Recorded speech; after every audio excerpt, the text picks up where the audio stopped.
kljub vsej previdnosti lahko zelo hitro pride do nesreče. Oglejmo si nekaj nujnih ukrepov.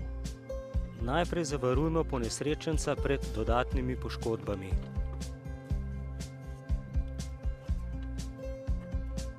Začnemo izvajati prvo pomoč. Pri tem lahko uporabljamo improvizacijo. Tudi za imobilizacijo lahko s pridom uporabimo našo opremo.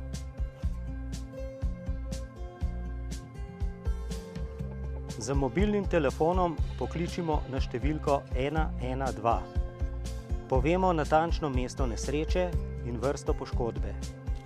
Ponesrečenca zavarujemo pred izgubo toplote.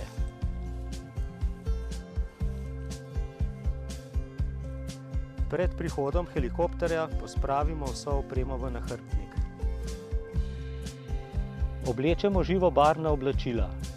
S telesom izoblikujemo črko Y, kar je znak posadki helikopterja, da potrebujemo pomoč.